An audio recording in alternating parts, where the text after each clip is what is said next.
Health show में मैं नेहा बजाज आप सभी का बहुत बहुत स्वागत करती हूँ। और आज हमारे साथ जुड़ रही हैं डॉक्टर निशा सिंह, जो कि रूट कनाल स्पेशलिस्ट हैं और कॉस्मेटिक डेंटिस्ट हैं।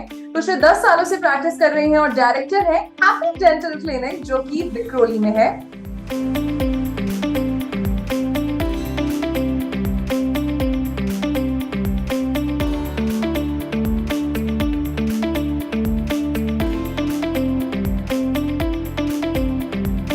डॉक्टर निशा, जी मानी हेल्थ शो में आपका बहुत बहुत स्वागत है।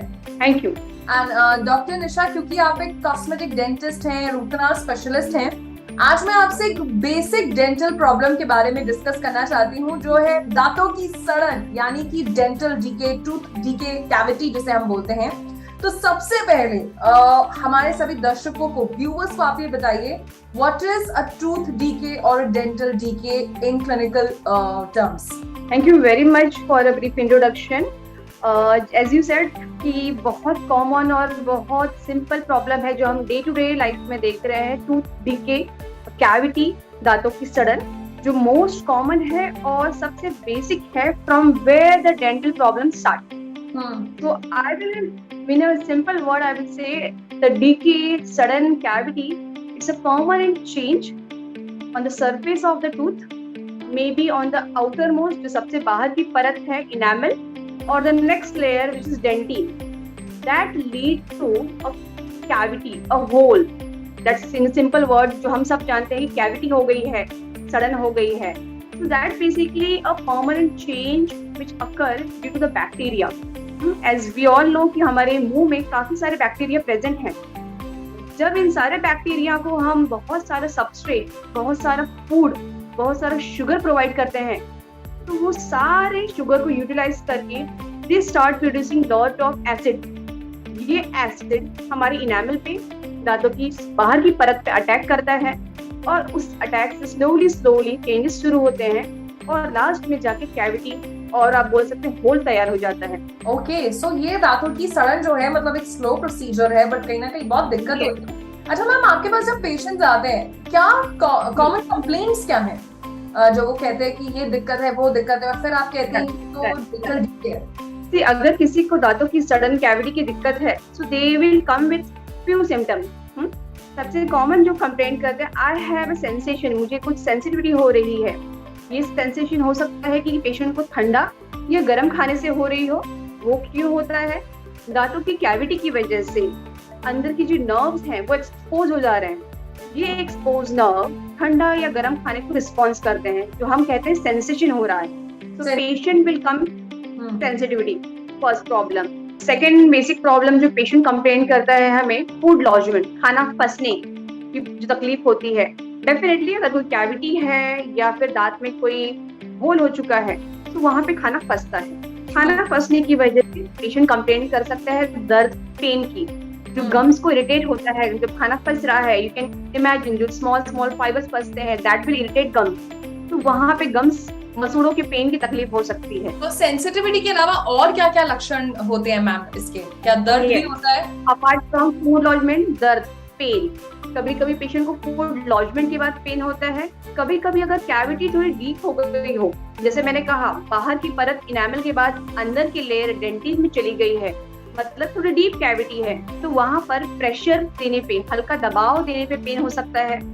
कभी कभी बिना दबाव के भी दर्द हो सकता है अगर कैविटी ज्यादा गहरी है, ज्यादा डीप है। तो पेन एक बहुत इंपॉर्टेंट फैक्टर है जज करने के लिए कि प्रेजेंस ऑफ कैविटी है या नहीं। कभी कभी बहुत सीवियर केसेस में मैं कहूंगी स्वेलिंग भी आ सकती है। अच्छा, एंड मैम डेंटल डीके के कारण क्या है, किस वजह से होता है? प्राइमरी कॉज जो आप समझ लीजिए, आपके पास जितने पेशेंट्स आते हैं, सब में एक मेजर कॉमन कॉज क्या रहता है? Improper maintenance of dental hygiene, दांतों की सफाई ठीक से न रखना। 90% population, specially with respect to, I am talking Indian population, सफाई, दांतों की जो हाइजीन जो है, dental hygiene is one of the very important factor जो नहीं रखी जाती है। बहुत सिंपल है, दिन में 2 बार ब्रश करना। If you are not doing that, मतलब मुंह के अंदर कुछ न कुछ फूड लॉजमेंट, कुछ खाना फंसा रह जा रहा है। It may be small particle, एक छोटा चावल का दाना बोल सकते हो, एनीथिंग, एनी स्टिकी, रात को कुछ स्वीट खा लिया है आपने, रात को मिल्क पी लिया है अपने, एंड उसके बाद ब्रशिंग नहीं हुई है, तो that mean a small component 1 या 2% जो रहेगा वो दांत की सरफेस पे जमा है.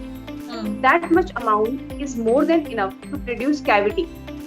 बिकॉज ये सारे जो हम खा रहे हैं रोटी सब्जी routine, apart from that sweet जो चीज खा रहे हैं हम, स्टार्च जो खा रहे हैं हम, जिसमें कार्बोहाइड्रेट की जो मात्रा है वो ज्यादा होती है. कार्बोहाइड्रेट से मेरा मतलब है सुक्रोज, लैक्टोज, दी शुगर्स जो अमाउंट जो रहते हैं वो क्या करेंगे, वो एक्चुअल फूड है हमारे बैक्टीरिया के जो हमारे मुंह में अवेलेबल है. तो बैक्टीरिया क्या करते हैं, they utilize this sugar component और उसको यूटिलाइज करके एसिड प्रोड्यूस करने लगते हैं. तो ये जो एसिड है हमारे दांत पे अटैक करना शुरू कर देता है. तो ये attack over a period of night शुरू होगा, because most of the people they are not brushing in night. तो 1.5 hour period is more than enough for any initial bacterial attack. Okay. और नाइट में जब हम सो रहे हैं तो हम डेफिनेटली 7 to 8 hours सो रहे हैं. So when I'm talking 1.5 hour is enough, and you are not brushing every night, so you can imagine how much time is available for bacteria to attack. बिल्कुल, आपने बड़ी अच्छी ये बात बोली कि ये जो बैक्टीरिया है कहीं ना कहीं कितना डेंजरस हो सकता है हमारे दांतों के लिए. अच्छा मैम, सो डेंटल डीके का सबसे प्राइमरी ट्रीटमेंट क्या दिया जाता है?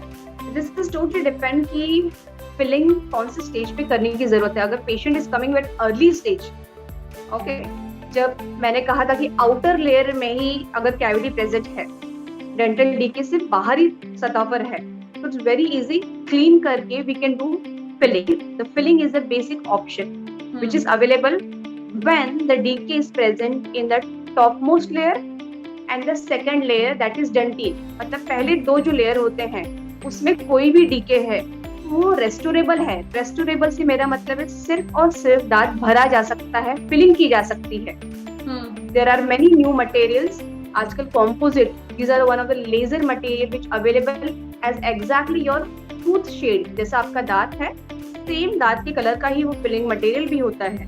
You will not come to know कि कहाँ पर फिलिंग की गई है. तो इनिशियल अगर हम कोई भी पेशेंट को अप्रोच कर रहे हैं तो हम फिलिंग से काम कर सकते हैं. बट बहुत लेट हो चुका है अगर पेशेंट ने डिले कर दिया है ट्रीटमेंट के लिए, patient is having swelling, severe pain. मेरा बोलने का ये मतलब है कि जब डीके ऊपर सतह को छोड़ के आखिरी सबसे नीचे की सतह में आ गया है, सबसे नीचे की सतह जो होती है वो सॉफ्ट टिश्यू, मतलब दांत की नस, सिंपल भाषा में कहूंगी मैं, नस तक अगर कुछ आ गया है, उस टाइम पे हमें फिलिंग से नहीं, the advance treatment called as root canal treatment, अच्छा, उससे काम करना पड़ेगा. That is one later advance stage. मतलब दांत निकालना पड़ता है. दांत निकालने की कंडीशन तब आएगी जब decay is very advance and tooth is एकदम सिवियरली डिस्ट्रक्टेड कंडीशन में अवेलेबल है. That's hardly anything left. If I am treating any tooth, that tooth should have any future, any prognosis. If no future is there for that tooth and it is totally gone case, that time we have to remove. But that is very advanced. Okay, so यहाँ पर doctor निशा ने हमें dental DK के बारे में कई सारी चीजें बताई. एंड डॉक्टर निशा, हम आपको थैंक यू कहना चाहते हैं जी मनी की पूरी टीम की तरफ से. आपने अपने बिजी स्केड्यूल से कीमती वक्त निकाला और जी मनी हेल्थ शो में आप हमारे साथ जुड़े. Thank you very much. It was a great opportunity for me also to discuss few basic points. Thank you. तो ये थी डॉक्टर निशा जिन्होंने हमें आज दांतों की सड़न के बारे में बताया, किस वजह से होती है और कहीं ना कहीं इम्प्रॉपर डेंटल हाइजीन ही सबसे बड़ा कारण है. मैं उम्मीद करती हूँ आपको आज का वीडियो पसंद आया होगा. अपना फीडबैक जरूर शेयर करिएगा. किसी और विषय पर चर्चा देखना चाहते हैं वो भी बताइएगा. और इसी के साथ मैं नेहा बजाज आपसे लेती हूँ इजाजत. मिलेंगे जी मनी हेल्थ शो के एक नए वीडियो में with a new super specialist, new medical expert. Till then keep watching Zee money health show. अच्छी सेहत हमारा वादा.